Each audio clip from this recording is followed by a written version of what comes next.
जय हिंद। मैं Pappu sir PDF mind में आपका फिर से स्वागत करता हूं। तो चलिए आज का न्यू सेशन स्टार्ट करते हैं, इतिहास का पहली चैप्टर का पार्ट 4। तो चलिए देर न करते हुए शुरू करते हैं। आप लोग कैसे हैं? उम्मीद है आप लोग अच्छे होंगे, पढ़ाई करते होंगे अच्छे से और पढ़ाई कीजिए। आज का समय पढ़ाई करने लायक है। पढ़ाई नहीं कीजिएगा तो दुनिया कोई पूछेगी नहीं आपको, दुनिया लात मारेगी। तो इससे अच्छा है कि बैठ करके पढ़ाई कीजिए, बेफालतू का टाइम बर्बाद नहीं कीजिए।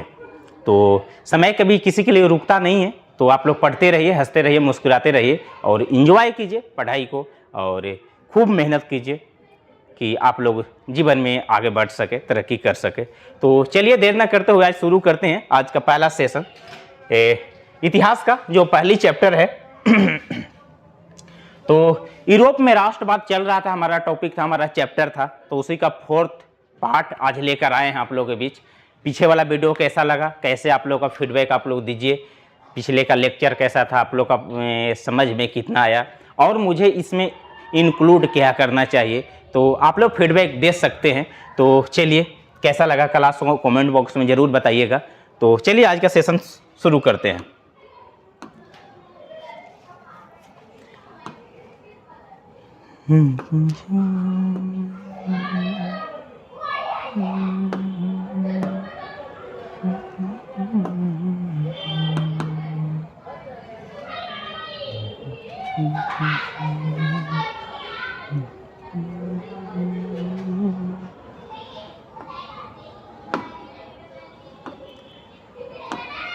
दूसरा स्लाइड खुल गया, तो देखते हैं कहाँ चला गया है।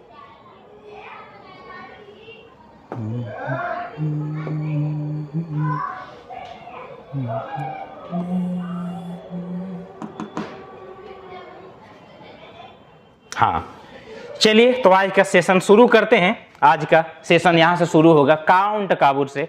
मैं पिछली क्लास में बता चुका था कि मेटरनिक्स जो क्या था, फ्रांस की क्रांति क्या था, 1830 की क्रांति का परिणाम क्या हुआ, 1848 की क्रांति का परिणाम क्या हुआ, उसका कारण क्या था, हम लोग सारे चीज जान चुके थे। तो आज हम शुरू करते हैं पहली सेशन, पहली क्लास, पहला लेक्चर जो है हम लोग शुरू करेंगे काउंट काबूर से। काउंट काबूर क्या कौन था, इसका इतिहास क्या था, चलिए इसके बारे में हम लोग जानते हैं। काउंट काबूर कौन था? ये व्यक्ति काउंट काबूर जो है, जो इटली के एकीकरण में महत्वपूर्ण भूमिका निभाया था। ये वो व्यक्ति है जो इटली के एकीकरण में महत्वपूर्ण भूमिका निभाई था। तो ये काउंट काबूर क्या है, चलिए इसके बारे में जानते हैं कि काउंट काबूर था कौन। तो काउंट काबूर सार्डिनिया, एक शहर था सार्डिनिया। अब एक शहर था पीडमाउंट। क्या था? पीडमाउंट। दो शहर था सार्डिनिया और पीडमाउंट। सार्डिनिया पीडमाउंट के साथ साथ विक्टर इमैनुअल को विक्टर इमैनुअल ने काउंट काबूर को प्रधानमंत्री नियुक्त किया। अब एक व्यक्ति था, उस व्यक्ति का नाम था विक्टर इमैनुअल। क्या नाम था? विक्टर इमैनुअल, जो कहां के शासक था? सार्डिनिया पीडमाउंट। सार्डिनिया पीडमाउंट याद कीजिएगा, सार्डिनिया पीडमाउंट। सार्डिनिया पीडमाउंट का जो शासक था उसको नाम था विक्टर इमैनुअल। Victor Emmanuel. अब विक्टर इमैनुअल ने काउंट काबूर को प्रधानमंत्री बना दिया। क्या बना दिया? प्रधानमंत्री। जब इटली के एकीकरण करने के लिए जब मेजिनी आया था, कि मेजिनी अकेले इटली के एकीकरण करना चाहता था, लेकिन मेटरनिख ने उसके रास्ता में आ गया। अब मेटरनिख क्या किया कि उसके रास्ते में आने के बाद जो नागरिक आंदोलन था, नागरिक आंदोलन को दबा दिया। मेजिनी चाहता था कि इटली के एकीकरण हम अपनी दम पर करें, हम अपनी इच्छा अनुसार करें, हम मेरी मर्जी के अनुसार हो। ये मेजिनी चाहता था। मेटरनिख हमेशा नहीं चाहता था कि इटली के एकीकरण के योगदान में सबसे बड़ा नाम उभर कर मेजिनी सामने आए, क्योंकि मेजिनी अगर आता तो मेटरनिख को समस्या हो जाती। इसलिए जब मेटरनिख को एहसास हुआ कि मेजिनी इटली के एकीकरण करने के लिए आगे आ रहा है, तो मेटरनिख चाल चला अब मेटरनिख क्या कर दिया कि वहां जो नागरिक आंदोलन हो रहा था ना, जो नागरिक में जो उत्सुकता था नागरिकों में अपने देश को एकीकरण करने के लिए, वो उस आंदोलन को ही मेटरनिख दबा दिया। मेजिनी पड़ गया अकेला। मेजिनी को लगा कि जिस नागरिक के भरोसे हम इटली के एकीकरण करने चले थे वो तो समाप्त हो गया, उसको तो दबा दिया गया है। अब मेजिनी सोचा कि अब हमसे होगा नहीं। अब मेजिनी वहां से भाग गया। अब वहां से भाग गया। वहां से भागने के बाद इटली का एकीकरण नहीं हो पाया, पलायन कर गया वहां से। फिर वो दोबारा लौट कर आता है मेजिनी। कई वर्षों के बाद जब दोबारा लौट कर आता है तो दोबारा इटली के एकीकरण करने में वो बहुत बड़ी भूमिका निभाता है। अब एक काउंट काबूर आया। सार्डिनिया और पिडमाउंट दो शहर था। सार्डिनिया अलग था और पिडमाउंट अलग था। अब दोनों को मिलाकर एक कर दिया गया सार्डिनिया पिडमाउंट। और जो सार्डिनिया पिडमाउंट जो शासक था उसको नाम था विक्टर इमैनुअल। सार्डिनिया पिडमाउंट का जो शासक था उसको नाम था विक्टर इमैनुअल। अब विक्टर इमैनुअल ने कहा किया कि काउंट काबूर को यहां का प्रधानमंत्री बना दिया और कहा कि अब तू यहां का प्रधानमंत्री बनो, अब आगे का काम कहीं तू संभालो। काउंट काबूर एक सफल कूटनीतिक एवं राष्ट्रवादी था। कूटनीतिज्ञ के कहने का मतलब क्या है कि बहुत बड़ा राजनीतिज्ञ था। ये बहुत बड़ा राजनीति था। इसको कूटनीतिज्ञ कहने का मतलब कि काउंट काबूर क्या करता था कि अपने युद्ध को जीतने के लिए किसी दूसरे देश से सहायता लेता था। और दूसरे देश से सहायता लेने, आज मान लीजिए कि इस देश से सहायता ले रहा है, कल उसको से ले लेगा, कल उसको से ले लेगा। तो काउंट काबूर का यही काम था, कूटनीतिज्ञ वाला काम करना। कूटनीतिज्ञ वाला काम कैसे करता था? कूटनीतिज्ञ का काम इस करता था कि काउंट काबूर आज अगर ऑस्ट्रिया से युद्ध कर रहा है तो कल वो जर्मनी से करने लगेगा, परसों इटली से करने लगेगा। मतलब कि कोई देश ऐसा, यूरोप के कौन ऐसा देश नहीं था जिससे काउंट काबूर युद्ध नहीं किया। सभी से समर्थन लेता था और सभी से युद्ध भी करता था। जिस काउंट काबूर के कूटनीतिज्ञ के कहने का मतलब यह था कि कूटनीति वाला काम करता था, हमेशा कूटनीति वाला काम करेगा। काउंट काबूर में खासियत यह था कि जिस व्यक्ति से समर्थन लेता था युद्ध में ना, अगले दिन उसी से युद्ध कर लेता था। अगर मान लीजिए कि कोई एक देश है जो हमको मदद करने आया है, हमको युद्ध में मदद कर रहा है, हम उसकी सहायता से युद्ध जीत गए, हमको एहसास हुआ कि जो बगल वाला देश है वो हमसे हेल्प मांग रहा है, जो हमको मदद किया था उस देश को हराने के लिए। अब उसको से अगर हमको फायदा होगा तो हम जो देश हमको मदद किया था ना उसको छोड़ करके हम किसी दूसरे देश के खिलाफ में चले जाएंगे। तो इसको कहते हैं कूटनीति। कूटनीति वाला काम करना। आज एक से मदद दे रहा है, जो हमको हेल्प करेगा युद्ध में, जो हमको जीतने में मदद करेगा, अगले दिन हम उसी से युद्ध करने लगेंगे। इसको कहते हैं कूटनीति। राष्ट्रवादी था क्या मतलब? राष्ट्रवादी के अपने देश से प्रति उसको बड़ा प्रेम था, बहुत प्रेम था उसको अपने देश से, अपने देश का एकीकरण करना चाहता था, अपने देश के प्रति प्रेम की भावना था उसको। तो अपने देश के प्रति प्रेम या लगाव की भावना रखना ही तो राष्ट्रवाद कहलाता है। और जो व्यक्ति है अपने देश के प्रति जो प्रेम रखा वो राष्ट्रवादी कहलाएगा। प्रेम की भावना रखना राष्ट्रवाद, और जो व्यक्ति है उसको राष्ट्रवादी कहेंगे। तो राष्ट्रवादी कौन था? काउंट काबूर था। कूटनीतिज्ञ आप लोग समझ गए। काउंट काबूर इटली के एकीकरण में सबसे बड़ी बाधक ऑस्ट्रिया को मानता था, ये भी सही बात है। अब काउंट काबूर को लगता था ना कि इटली के एकीकरण करने में जो सबसे बड़ा समस्या जो उत्पन्न कर रहा है ना वो ऑस्ट्रिया है। चलो ऑस्ट्रिया को किनारे करते हैं। अब काउंट काबूर ये नहीं सोचा कि हमको इटली के एकीकरण कैसे करना है। सबसे पहले काउंट काबूर सोचा कि जो इटली के एकीकरण करने में जो सबसे बड़ी समस्या जो सामने आ रहा है वो समस्या है किसका? ऑस्ट्रिया का। ऑस्ट्रिया। अब यह सोचा कि सबसे पहले ऑस्ट्रिया को किनारा करते हैं। अगर ऑस्ट्रिया को किनारा कर देंगे तो इटली का एकीकरण बहुत आसानी से हो जाएगा। अब ऑस्ट्रिया था का? ऑस्ट्रिया की राजधानी है वियना। आप लोग याद कीजिए, अगर आप लोग को याद होगा तो वीना कांग्रेस सम्मेलन हुआ था 1815 में। जब 1815 में वीना कांग्रेस सम्मेलन हुआ तो उसी मेटरनिख ने उसका अध्यक्षता किया था। अब मेटरनिख ने ही उसी सम्मेलन के तहत गणतंत्र को समाप्त करके दोबारा राजतंत्र स्थापित किया था। और जब दोबारा राजतंत्र स्थापित किया उसी में एक नया कानून जो नेपोलियन संहिता जो बनाया था 1804 में उसको रद्द करके एक नया कानून बनाया था और कहा था कि गणतंत्र समाप्त किया जाएगा और राजतंत्र स्थापित होगा। और उसी वीना सम्मेलन में अध्यक्षता में कहा था कि जो बुर्बो राजवंश का जो सत्ता जो समाप्त हुआ था, और उसी सम्मेलन के तहत लुई 18वां को दोबारा से फ्रांस का राजा बनाया गया था उसी वीना सम्मेलन में। यही वीना है कौन? ऑस्ट्रिया की राजधानी। इसको आप लोग स्क्रीनशॉट कर सकते हैं। चलिए आगे चलते हैं।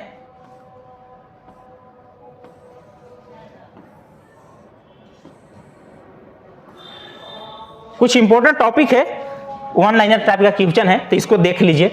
पहला है कि काउंट काबूर ऑस्ट्रिया को हराकर लोम्बार्डी और पीडमाउंट पर कब्जा कर लिया। अब काउंट काबूर हम अभी बताएं ना, ध्यान से सुनिएगा। इटली की एकीकरण में सबसे बड़ी बाधा किसका था? ऑस्ट्रिया को। सबसे बड़ी समस्या कौन पैदा कर रहा था? ऑस्ट्रिया। ऑस्ट्रिया हमेशा नहीं चाहता था कि इटली का एकीकरण हो, क्योंकि ऑस्ट्रिया को पता था कि अगर इटली जो छोटे छोटे राज्यों में विभक्त है, अगर इटली अगर एक हो जाता है तो हम अगर कब्जा करना चाहेंगे इटली पर तो हमसे कब्जा फिर नहीं होगा, क्योंकि सारा इटली क्या हो जाएगा? एक हो जाएगा। और जब जब इटली के एकीकरण करना चाहता था कोई भी लोग ना, तो ऑस्ट्रिया कुछ ना कुछ कांड कर देता था। ऑस्ट्रिया बीच में आकर टांग आ देता था और कहता था, कोई ना कोई समस्या उत्पन्न कर ही देता था, तो इटली के एकीकरण संभव नहीं हो रहा था। अब इटली के एकीकरण में सबसे बड़ी ऑस्ट्रिया था। इसको कौन माना था? काउंट काबूर। काउंट काबूर के कहने के अनुसार काउंट काबूर ये सोचता था कि इटली के एकीकरण तभी संभव हो सकता है जब हम ऑस्ट्रिया को हराएंगे। ऑस्ट्रिया ही समस्या उत्पन्न करता है। अच्छा एक बात बताइए, अगर हमको रास्ता में जाने में, अगर हम कहीं जा रहे हैं, रास्ता में अगर हमको बार बार कोई रोक दे रहा है और हमको अपने मंजिल तक पहुंचने नहीं दे रहा है, तो हम क्या करेंगे? सबसे पहले उस व्यक्ति को हटाएंगे जो उस रास्ता में आ रहा है। अगर वो व्यक्ति मेरे रास्ते से हट जाएगा तो हम अपनी मंजिल तक खुद ब खुद पहुंच जाएंगे। वही काम करता था ऑस्ट्रिया। इटली के एकीकरण करने में समस्या पैदा कर रहा था। और काउंट काबूर, जब विक्टर इमैनुअल ने काउंट काबूर सार्डिनिया पीडमाउंट को, जब काउंट काबूर को जब प्रधानमंत्री बनाया, तब प्रधानमंत्री बनने के बाद सबसे पहला फैसला ये लिया कि सबसे पहली बार हम ऑस्ट्रिया को हटाएंगे। सार्डिनिया पीडमाउंट, ध्यान से सुनिएगा, सार्डिनिया पीडमाउंट के शासक विक्टर इमैनुअल ने जैसे ही काउंट काबूर को सार्डिनिया पीडमाउंट का प्रधानमंत्री बनाया, वैसे ही काउंट काबूर यह फैसला किया कि इटली के एकीकरण में जो बाधा बन रहा है ना ऑस्ट्रिया, वो सबसे पहले हम उसको हटाएंगे। और जब ऑस्ट्रिया को हम रास्ते से हटा देंगे ना, तो इटली के एकीकरण करना बहुत मेरे लिए आसान हो जाएगा। और वही काम कौन किया? काउंट काबूर। देखिए, काउंट काबूर ऑस्ट्रिया को हरा दिया। अब बताएं ना, ऑस्ट्रिया को रास्ता से हटाना चाहता था। उसको पता था कि ऑस्ट्रिया को अगर हम रास्ते से हटा देते हैं तो इटली के एकीकरण करने में कोई नहीं रोक सकता है, कोई रोक ही नहीं सकता है, क्योंकि सबसे बड़ी बाधा कौन था? ऑस्ट्रिया। अब ऑस्ट्रिया को हराकर लोम्बार्डी और पीडमाउंट पर कब्जा कर लिया। ये बताएं कि सार्डिनिया और पीडमाउंट दो शहर था, जो उसको एक करके क्या बनाया गया था? सार्डिनिया पीडमाउंट। और लोम्बार्डी भी एक शहर था। याद कीजिए, पिछले वाली क्लास में बताया था कि इटली के एकीकरण होने से पहले इटली 7 राज्यों में विभक्त था, जो कौन किया था? मेटरनिख किया था। कौन सम्मेलन के तहत? वीना कांग्रेस सम्मेलन 1815 में।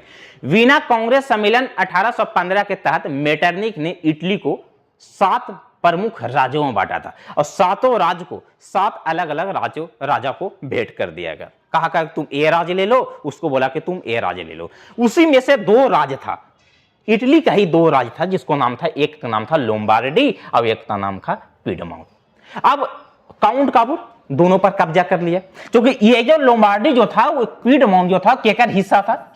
इटली का ही हिस्सा था।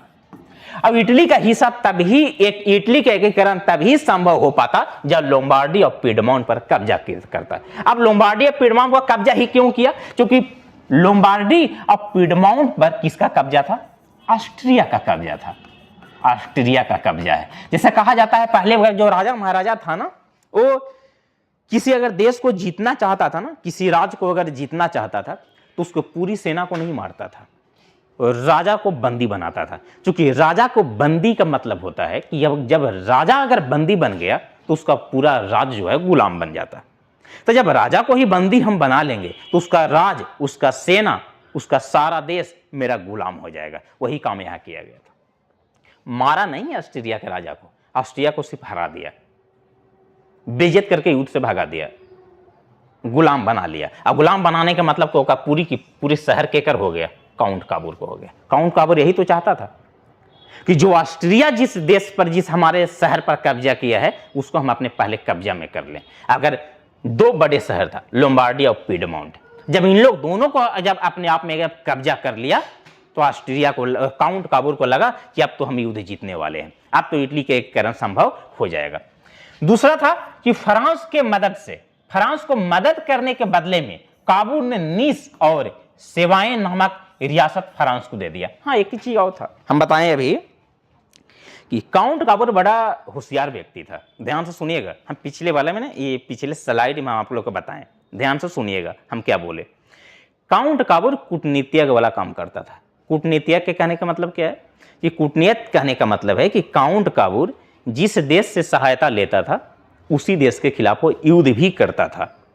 अगर कोई पड़ोसी देश, मेरा एक पड़ोसी देश अगर हमको मदद कर रहा है और एक से ज़्यादा अच्छा मदद अगर वो कर रहा है तो इसके खिलाफ होकर हम उसके से युद्ध करेंगे। कहने का मतलब क्या हुआ कि काउंट काबूर हमेशा ये करता था कि एक देश के साथ आज एकरा से मदद ले रहा है तो कल ओकरा से मदद ले रहा है, और जिसको से मदद लेता था उसको से भी युद्ध करता था।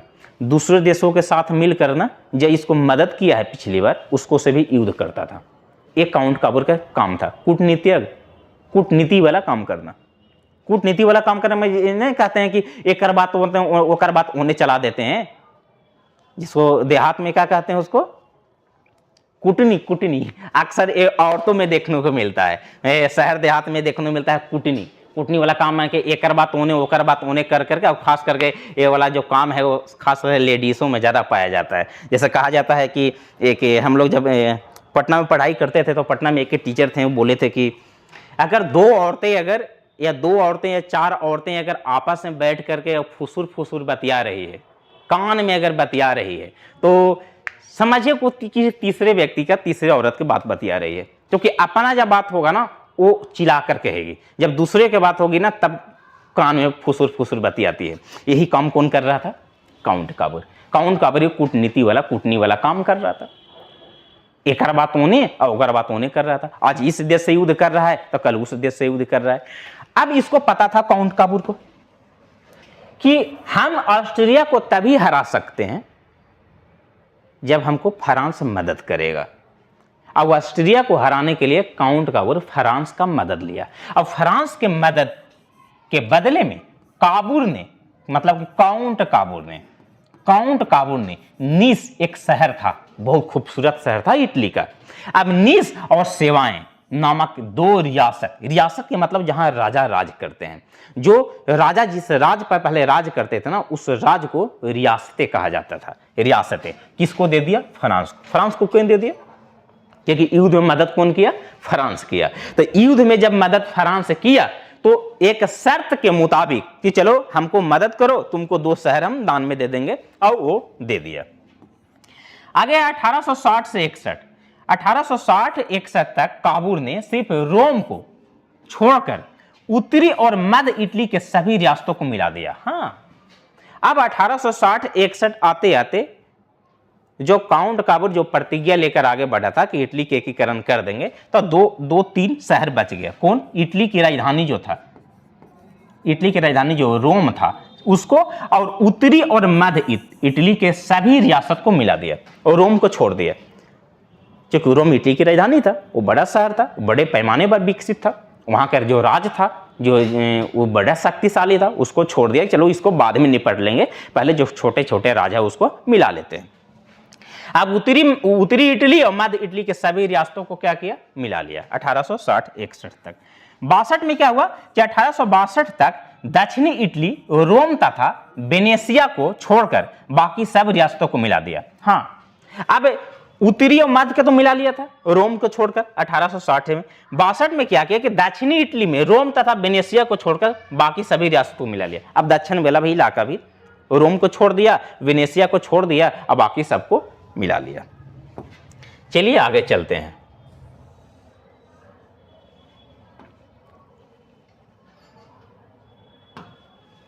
गैरीबाल्डी। गैरीबाल्डी कौन था? गैरीबाल्डी को ना इटली के एकीकरण के तलवार कहा जाता है, क्योंकि बड़ा ये ना क्रूर व्यक्ति था, बड़ा ही क्रूर व्यक्ति था, बड़ा इसको या तो बदमाश में इसको गिनती ले आइए या तो फिर एक अच्छे इंसान में गिनती ला दीजिए, लेकिन बड़ा ही क्रूर था। गैरीबाल्डी का जीवनी क्या था, चलिए इसके बारे में कुछ जानते हैं। गैरीबाल्डी, गैरीबाल्डी क्या था? गैरीबाल्डी पैसे, पैसे नहीं पैसे, पैसे से एक नाविक था, नाविक, नाविक और मेजनी के विचारों का समर्थक था, परंतु बाद में काबू ने संवैधानिक राजतंत्र का समर्थन बन गया। कहने का मतलब कि गैरीबाल्डी जो था ना, वो मेजनी के विचारों का समर्थक था, जो मेजनी जो काम करता था। मेजनी कैसे याद कीजिए, बोले ना कि मेजनी जब इटली के एकीकरण करने के लिए जब आगे आया था, तो उस समय इटली में नागरिक आंदोलन चल रहा था, जो मेजनी के समर्थन में था।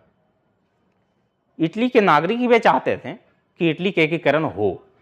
मेजनी जब इटली के एकीकरण करने के लिए आगे बढ़ा था, तो ये बात मेटरनिख को पता चला था। मेटरनिख नहीं चाहता था कि इटली के एकीकरण जो है मेजनी के उत्तरदायित्व में हो, मेजनी के नेतृत्व में हो, ये मेटरनिख नहीं चाहता था। और जब मेटरनिख नहीं चाहता था, तो मेटरनिख क्या किया कि वहाँ के जो नागरिक आंदोलन था, नागरिक आंदोलन को ही दबा दिया। और जब नागरिक आंदोलन को दबाया, तो सारा नागरिक मेजनी के खिलाफ हुआ और मेजनी वहाँ से अपने देश छोड़ करके भाग गया। अब जो मेजनी का जो समर्थक था, ओकरा से बड़ा खुश था कौन? गैरीबाल्डी। गैरीबाल्डी जो था वो मेजनी के विचारों का समर्थक था। उसको लगता था कि जो मेजनी जो कर रहा है वो अच्छा काम कर रहा है। तो गैरीबाल्डी जो था, गैरीबाल्डी पेशे से नाविक था। पेशे से क्या था?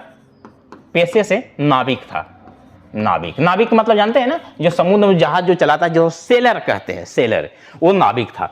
और मेजनी के विचारों का समर्थक था। ये मेजनी के विचार से बड़ा प्रभावित था, क्योंकि मेजनी जिस रास्ते पर चल रहा था, इटली के एकीकरण करने के लिए जो अपने देश के प्रति जो राष्ट्रवादी भावना दिखाया था, उसके विचारों से गैरीबाल्डी बड़ा प्रभावित था। उसको लगा कि नहीं, मेजनी एक अच्छा इंसान है, एक अच्छा ऐसा इंसान है जो अपने देश के प्रति अपने जान भी कुर्बान कर सकता है। अपने देश के प्रति देखिए कि इटली के एकीकरण करने के लिए जब नागरिक आंदोलन को जब मेटरनिख ने दबाया था, तो अपने देश को छोड़कर भाग गया था, क्योंकि उसको पता था कि हम अपने अगर देश में रहेंगे तो दंगा फसाद होगा। फिर वो अपने देश को छोड़ करके भाग गया था।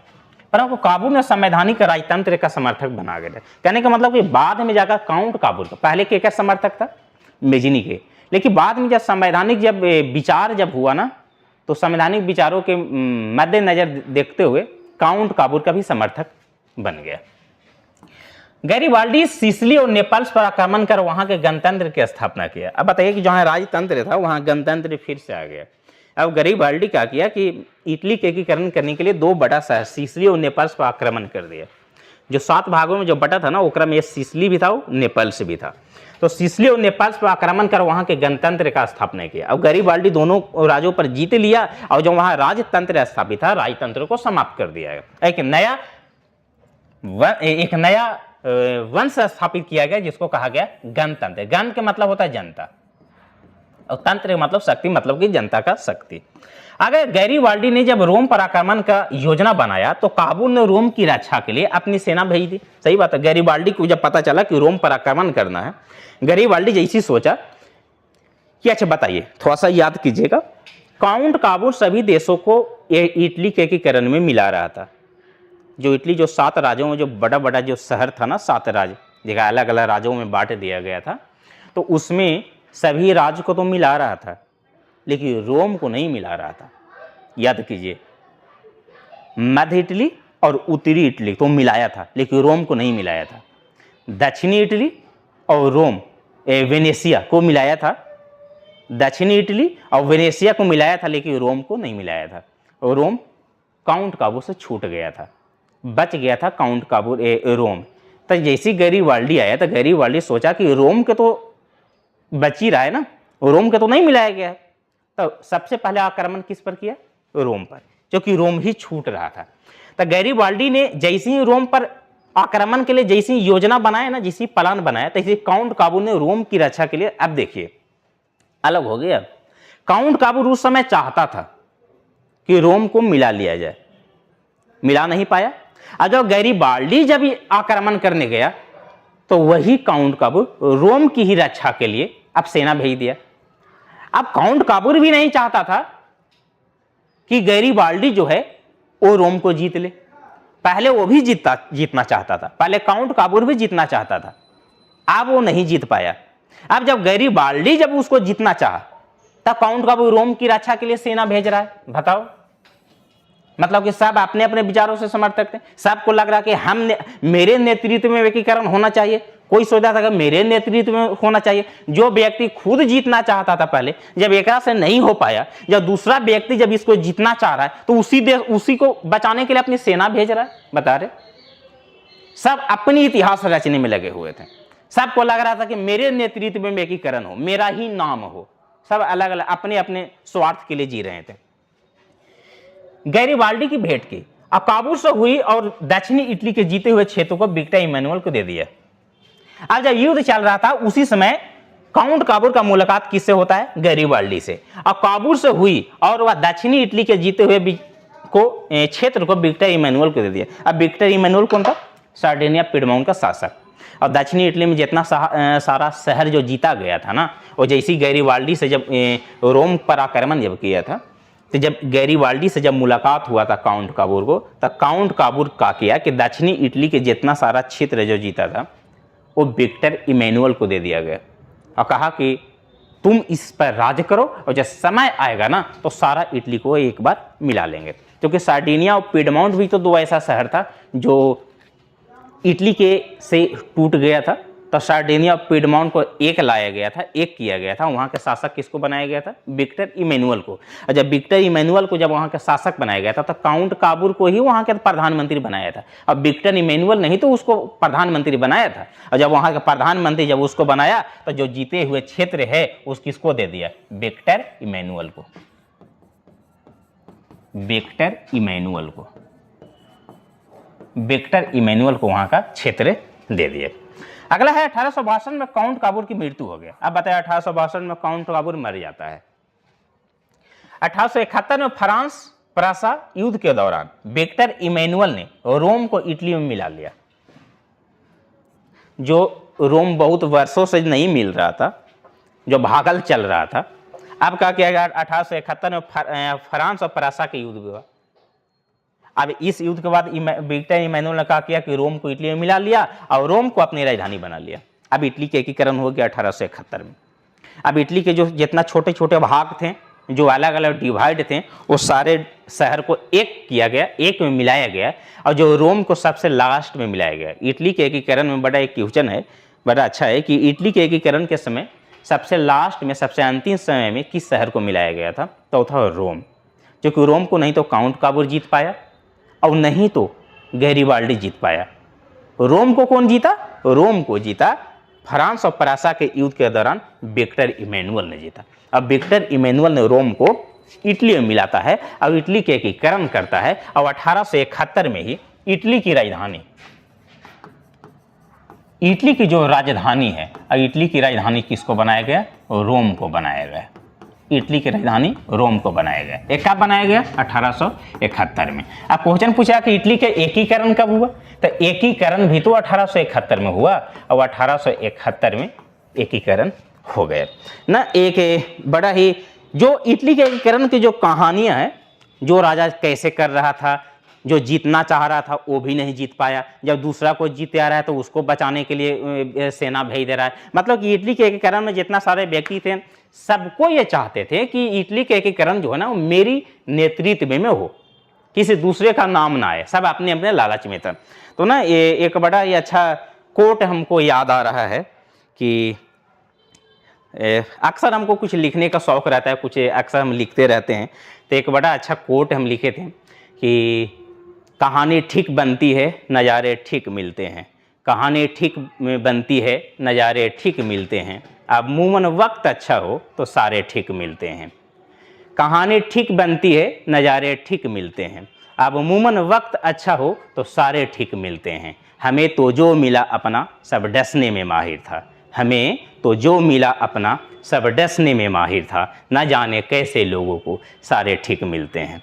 तो एक कहानी ये जो है इस पर बड़ा सटीक बैठता है इटली के एकीकरण में बड़ा सटीक बैठता है कि इटली के एकीकरण के लिए जो भी व्यक्ति मदद करने के लायक इटली के एकीकरण में हम सहायता करें, वही जो पहले से सहायता कर रहा था वही व्यक्ति इसको क्या कर रहा था, वो रोक दे रहा था। पहले मेटरनिख आया, मेटरनिख उसको तोड़ दिया, मेजिनी आया, मेजिनी के बाद काउंट काबूर आया, काउंट काबूर के बाद गैरीवाल्डी आया, गैरीवाल्डी के बाद फिर विक्टर इमैनुअल आया। तो ये इटली के एकीकरण बड़ा ही दिलचस्प था। खैर लास्ट में इसका एकीकरण हो गया। आप लोग इसका स्क्रीनशॉट ले सकते हैं। फिर 1800 इटली का एकीकरण जो है 1871 में हो जाता है। इटली का एकीकरण 1871 में पूर्ण हो गया। आप लोग इसको ना स्क्रीनशॉट कर लीजिए। आप लोग इसका स्क्रीनशॉट कर सकते हैं। चलिए आगे चलते हैं।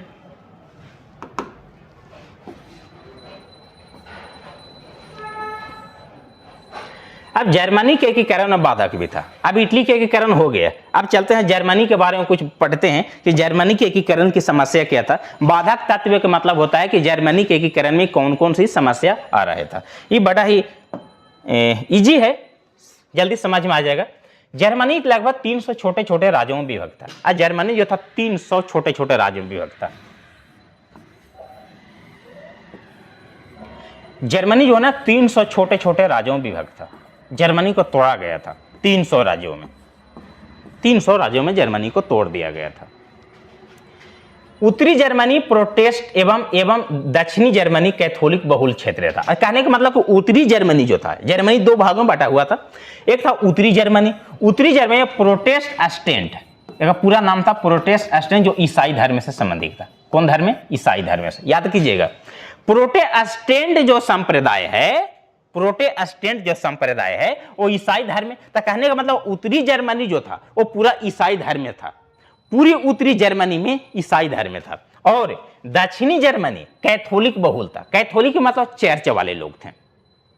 अब जर्मनी दो भागों में बटा था, एक उत्तरी एक दक्षिणी। उत्तरी वाले में प्रोटेस्टेंट थे, ईसाई धर्म वाले थे, और इधर कैथोलिक वाले थे। राष्ट्रवाद के भावना का अभाव था। अब इसका कारण था ये भी, अब कहा कि जर्मनी के एकीकरण में बाधक तत्व मतलब कि समस्या क्या था? समस्या ये था कि राष्ट्रवाद की भावना का अभाव था। अब जिस देश में, जिस नागरिक में, जिस देश के लोगों में अपने देश के प्रति प्रेम की भावना रहेगा ही नहीं, अपने देश के प्रति उसको लगाव ही नहीं रहेगा, अपने देश के प्रति प्रेम ही नहीं रहेगा, तो देश का एकीकरण कर सकता है? देश बर्बाद हो जाए, देश टूट जाए, कोई फर्क पड़ेगा? कोई फर्क नहीं पड़ने वाला है। तो राष्ट्रवाद की भावना, जिस देश में राष्ट्रवाद की भावना अगर का अभाव है, जिस देश में राष्ट्रवाद का भावना अगर बहुत ज्यादा है, अपने देश के प्रति अगर लगाव है, अपने देश के प्रति अगर प्रेम है, तो देश बहुत जल्द एकीकरण हो जाता है।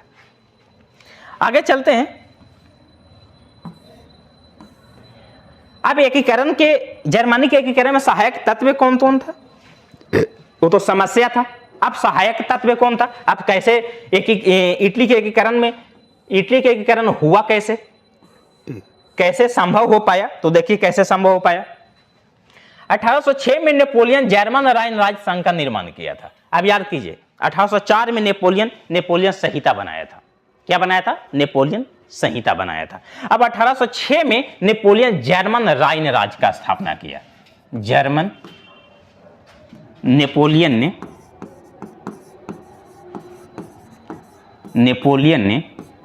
1804 में जर्मन राइन राज्य संघ का स्थापना किया। नेपोलियन 1804 में जर्मन राइन राज्य का स्थापना किया। जर्मन राइन राज्य क्या था? एक गुप्तचर संस्था था। आगे बुद्धिजीवी और कलाकारों जैसे हेगेल, हम्बोल्ट, जैकब ग्रीन द्वारा राष्ट्रवादी विचार का प्रभाव था। अब कुछ व्यक्ति थे जर्मनी में जो बुद्धिजीवी वर्ग के लोग थे, जो कलाकार भी थे, अब बुद्धिजीवी भी थे। अब लोगों को अच्छा अच्छा विचार प्रस्तुत कर रहे थे, लोगों के बीच में जा करके अच्छे अच्छे बात बता रहे थे, शिक्षित व्यक्ति थे। अब लोगों को समझा रहे थे कि जर्मनी के एकीकरण करना कैसे चाहिए और क्यों चाहिए, कितना जरूरत है। अब लोगों के बीच में जाकर वो बात को समझा रहे थे। अब वो कलाकार भी थे। अब सबसे खास बात यही है कि जर्मनी के जो बुद्धिजीवी लोग थे, जो जर्मनी के जो राष्ट्रवादी लोग थे, जो जर्मनी से जो जिस लोगों का प्रेम था, जर्मनी के प्रति प्रेम की जो भावना लोगों में थी, अब वो लोग क्या कर रहे थे कि बुद्धिजीवी लोग जर्मनी के शहरों गांवों में जाकर के वो लोगों को बता रहे थे कि क्यों जरूरी है जर्मनी का एकीकरण, अब कैसे करना है। कुछ बुद्धिजीवी लोग थे जो अच्छे अच्छे बात रख रहे थे, अपना एक्सपीरियंस शेयर कर रहे थे। अब कुछ ऐसे लोग थे जो कलाकार थे। क्या थे? कलाकार थे। कुछ लोग कलाकार थे जो फिगर बनाते थे, चित्र बनाते थे, और चित्र बना बना करके लोगों को समझा रहे थे कि हमारे देश का कंडीशन कैसा है, अगर एकीकरण होता है तो फिर कैसे कंडीशन होगा, हमारे देश में भूखमरी कैसे है, हमारे देश खराब कैसे हो रहा है, हमारा देश टूट कैसे रहा है। तो कुछ कलाकार लोग जो थे वो फिगर बनाकर, चित्र बना बनाकर लोगों को संदेश पहुंचा रहे थे कि अपना देश का विभाजन जो हुआ है उसको से रोकना है, अपने देश को एकीकरण करना है। कुछ कलाकार इस तरह के भी थे जो चित्र बना बनाकर लोगों तक संदेश पहुंचा रहे थे कि अपना देश जर्मनी का एकीकरण करना बहुत जरूरी है। कुछ ऐसे भी लोग थे। 1834 में व्यापारियों द्वारा जालवेरी नामक आर्थिक संघ का निर्माण किया। अब जालवेरी नामक एक संस्था था। 1834 में व्यापारियों ने जालवेरी संघ का स्थापना कब किया? 1834 में। अगला मेटरनिक द्वारा दमनकारी कानून, कार्यवाद के आदेश। अब कह रहा मेटरनिक द्वारा दमनकारी का मतलब कि अलग ही विचार का, मतलब कि दंगा फसाद करने वाला, मारपीट करने वाला। आगे है विलियम एवं बिस्मार्क का योगदान। अब चार्ल्स विलियम जो था, बिस्मार्क जो था, इसका भी योगदान था। जर्मनी के एकीकरण करने में बिस्मार्क का बहुत बड़ी भूमिका था। चलिए आप लोग स्क्रीनशॉट इसको ले लीजिए। चलिए आगे चलते हैं। आगे है बिस्मार्क। ये बिस्मार्क क्या था बताएं अभी कि इटली के एकीकरण में बिस्मार्क की भूमिका बड़ा ही सराहनीय था। क्या था? बिस्मार्क प्रासा का शासक था। बिस्मार्क प्रासा का शासक विलियम का कुलपति या प्रधानमंत्री था। बिस्मार्क प्रासा का शासक। प्रासा का शासक कौन था? विलियम। अब विलियम का जो प्रधानमंत्री था, पीएम जो बना, वो कौन बना? बिस्मार्क बना। अब क्वेश्चन पूछा प्रासा का शासक कौन था? तो प्रासा का शासक जो था विलियम था। प्रासा का शासक विलियम। और बिस्मार्क जो था विलियम का कुलपति या प्रधानमंत्री बना था। बिस्मार्क प्रासा का प्रधानमंत्री बना था। प्रासा का जो राजा था, प्रासा का जो शासक था, उसको नाम था विलियम। अब विलियम जो है वो बिस्मार्क को प्रधानमंत्री नियुक्त किया था। अब प्रधानमंत्री नियुक्त किया। बिस्मार्क जर्मनी डाइट में प्रासा का प्रतिनिधि था। जर्मनी डाइट का मतलब होता है जैसे संसद, जैसे भारत का पार्लियामेंट, जहाँ पर लोग सांसद लोग बैठते हैं, उसको क्या कहते हैं? संसद। उसी प्रकार जर्मनी का जो संसद है उसको कहते हैं डाइट। क्या कहते हैं? डाइट। ये डाइट नहीं है, डाइट है। डाइट है। तो बिस्मार्क जर्मनी में जो संसद था, पार्लियामेंट जो था, उसको नाम था डाइट। तो डाइट का प्रतिनिधि था। अगला है बिस्मार्क हेगेल के विचारों से प्रभावित था। ये हेगेल कौन था? ये हेगेल जो था वो बहुत बड़ा व्यापारी था। क्या था? व्यापारी। अब एक कलाकार भी था। तो बताएं ना कि जर्मनी के एकीकरण में कलाकारों व बुद्धिजीवियों का, व्यापारियों का बहुत बड़ा योगदान था। अगला, बिस्मार्क रक्त एवं लौह की नीति का अवलंबन किया था। रक्त एवं लौह नीति। बिस्मार्क जो था मार काट में बड़ा विश्वास करता था। अहिंसा में बड़ा विश्वास करता था। बिस्मार्क को कहने का मतलब था कि बिस्मार्क जो था वो लौह एवं रक्त नीति का अवलंबन इसलिए किया था कि बिस्मार्क चाहता था कि अगर किसी देश को, अगर जर्मनी को या किसी भी देश को अगर आजाद करना है, एकीकरण करना है, तो बिना युद्ध के नहीं हो सकता है। ये बिस्मार्क का कहना था और अच्छा भी था, सोच भी अच्छा था। अब बिस्मार्क सीधा कहता था कि अगर जर्मनी के एकीकरण करना है तो युद्ध बहुत ज्यादा जरूरी है। अब जब तक युद्ध नहीं होगा जर्मनी का एकीकरण नहीं हो सकता है। और जर्मनी के एकीकरण करने के लिए क्या किया, जर्मनी का एकीकरण करने के लिए बिस्मार्क क्या किया कि एक नीति बनाया, रक्त एवं लौह की नीति, लोहा और खून। अब मारकाट होगा, आप तो युद्ध करेंगे, अब बिना युद्ध के जर्मनी का एकीकरण नहीं होगा। ये बिस्मार्क सोच लिया था, इसीलिए इसका अवलंबन किया, मतलब का स्थापना किया, क्योंकि इसको पता है कि बिना, जब तक युद्ध नहीं करेंगे बिना युद्ध के जर्मनी का एकीकरण हो ही नहीं सकता है। अब हमको जर्मनी का एकीकरण करना है, बस किसी भी हाल में करना है तब करना है। इसे रक्त एवं लौह की नीति का अवलंबन किया। कौन किया? बिस्मार्क किया। चलिए आगे चलते हैं, स्क्रीनशॉट ले लीजिए आप लोग।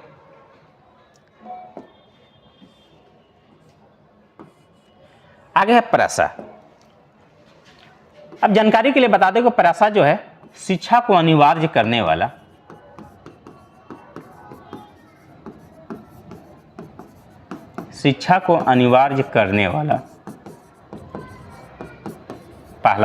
प्रथम देश था। प्रसा जो है वो शिक्षा को अनिवार्य कर दिया, कहा कि प्रसा देश में अगर रहना है तो शिक्षा ग्रहण करना पड़ेगा, पढ़ना पड़ेगा। तो प्रसा जो है शिक्षा को अनिवार्य करने वाला विश्व का पहला देश बना। 1864 में प्रसा और डेनमार्क के बीच युद्ध हुआ, जिसमें प्रसा विजयी रहा। अब 1864 में प्रसा और डेनमार्क के बीच युद्ध होता है, जेकरा में प्रसा जो है वो विजयी रहता है, प्रसा जो है वो जीत जाता है। अगला है 1866 में प्रसा और ऑस्ट्रिया के बीच। अब 1866 प्रसा और ऑस्ट्रिया, प्रसा और ऑस्ट्रिया के बीच युद्ध हुआ, जेकरा में प्रसा विजयी रहा। 1870 में प्रसा और फ्रांस। अब 1870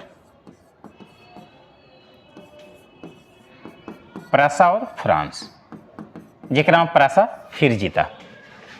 प्रसा फ्रांस और इटली की सहायता से ऑस्ट्रिया को सेडेवा के युद्ध 1866 में हरा देता है। अब प्रसा जो है, प्रसा मदद किसका लिया? फ्रांस से। और किसको लिया? इटली से। फ्रांस बड़ा तेज था, प्रसा बड़ा तेज था। पहले फ्रांस को हराया, और फ्रांस को हराने के बाद कहा कि हमारी मदद करो ना। अब फ्रांस को बुला लिया अपने साथ। अब 1870 में सेडोवा का युद्ध हुआ, सेडोवा का युद्ध हुआ। तो प्रसा जो फ्रांस और इटली को बुलाया कि तुम आओ हमसे युद्ध करो, मेरे पक्ष में युद्ध करो। अब फ्रांस को हराया। एक देखिए ना, एक पहले 70 में प्रसा और फ्रांस के बीच हुआ, जिसमें प्रसा विजय रहा। अब प्रसा फ्रांस को हरा दिया 70 में।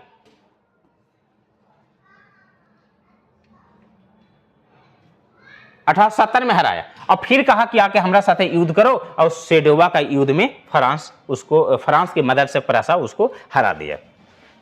आगे है 1871 10 मई 1871 में फ्रांस प्रसा के बीच फ्रैंकफर्ट की संधि हुआ। फ्रैंकफर्ट की संधि।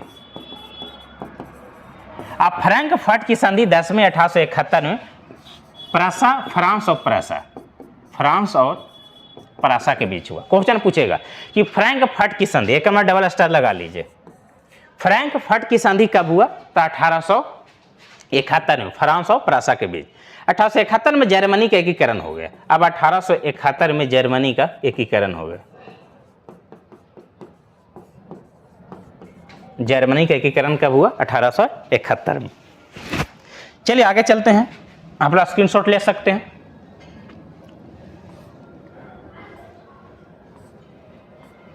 चलिए स्लाइड खत्म हो गया, तो आज की क्लास यहीं पर खत्म करते हैं।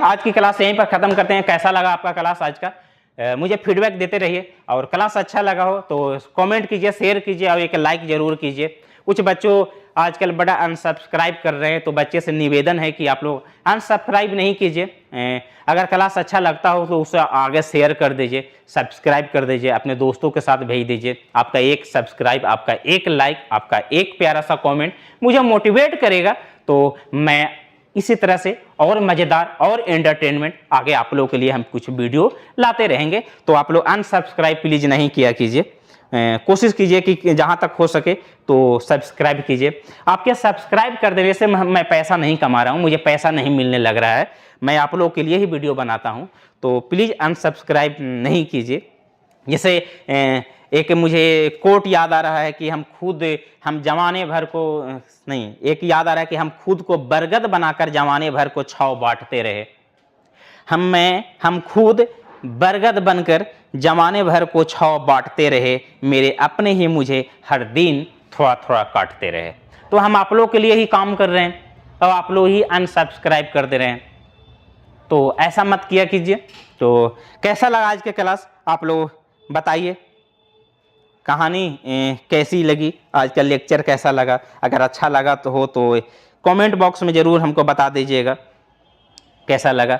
तो क्या कुछ लेकिन बोल रहा था कमेंट बॉक्स में कि सर आप गाना गाते हैं तो गाना सुना दीजिए। तो गाना तो नहीं, एक शायरी सुना रहा हूँ कि मैं क्यों कहूँ बुरा उसे औरत है, मैं क्यों कहूँ बुरा उसे वह औरत है, निभा न सकी मजबूर होगी। मैं क्यों कहूँ बुरा उसे वह औरत है, निभा न सकी मजबूर होगी। महफिलों में मुस्कुरा रही है, महफिलों में मुस्कुरा रही है, मगर तन्हाई में रोई जरूर होगी। वो मसरूफ़ है अपनी खुशियों में, वो मसरूफ़ है अपनी खुशियों में, मगर अंदर से चकनाचूर होगी। मैं क्यों बद्दुआ दूँ अपनी शहजादी को। अब इस पर कुछ लोग कमेंट कर देंगे कि आप तो ऐसे कर रहे हैं ये कहानी है, कुछ लिखते रहता हूँ तो सुना दे रहा हूँ। मैं क्यों बद्दुआ दूँ अपनी शहजादी को, मेरी शहजादी मजबूर होगी। तो कैसा लगा आज का क्लास, कैसा लगा मेरा शायरी, मैं कुछ लिखते रहता हूँ। चलिए आज की क्लास यहीं पर समाप्त करता हूँ, फिर मिलता हूँ अगले क्लास में नेक्स्ट सेशन के साथ, नेक्स्ट चैप्टर के साथ, नेक्स्ट टॉपिक के साथ। तो चलिए, good bye, good evening, thank you.